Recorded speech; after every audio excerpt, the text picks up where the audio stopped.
নমস্কার বন্ধুরা, আমি অসিত পাল। আপডেট নিউজ আবার প্রাইমারি। আজকে 28/10/2024 তারিখে 2টোর সময় কেস লিস্টেড ছিল হাইকোর্টে, আপনারা প্রত্যেকেই জানেন।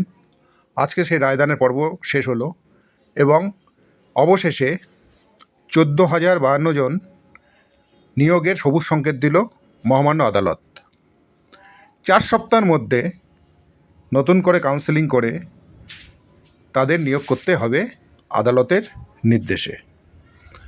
কিন্তু এর সাথে সাথে যেমন একটা সুখবর, এর সাথে সাথে একটা দুঃসংবাদও রয়েছে। আপডেট সিটের যে ব্যাপারটা ছিল সেই ব্যাপারে কিন্তু এই যে জাজমেন্ট কপিতে কিছু লেখা এখনও পর্যন্ত নেই। পরবর্তীতে কি হবে সেটাই দেখবার বিষয়। যাই হোক, বহু যন্ত্রণা সহ্য করে এই ক্যান্ডিডেটরা 14 সালে নোটিফিকেশন জারি হয়েছিল, 15 সালে 16ই আগস্ট পরীক্ষাটা হয়েছিল এবং 16 সালে অনলাইন ভেরিফিকেশন হয়েছিল।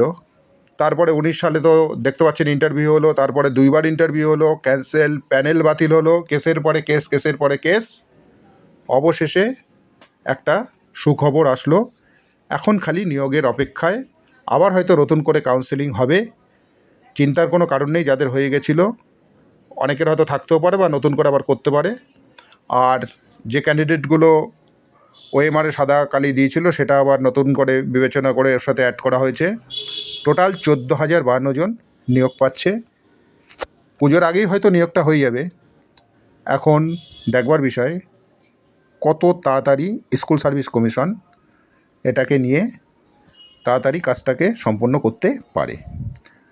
নমস্কার বন্ধুরা, তাহলে আনন্দের খবর যারা নিয়োগটা পাচ্ছে, আর দুঃখের খবর যে সমস্ত ক্যান্ডিডেটরা দীর্ঘদিন মাতঙ্গিনী হাজরার পাদদেশে বসে রয়েছে আপডেট ভ্যাকান্সির জন্য, তাদের কাছে এটা সত্যিই একটা দুঃসংবাদ। যাই হোক, তবু তো নিয়োগ হলো, কিছু ছেলেমেয়ের ভবিষ্যৎটা বাঁচলো।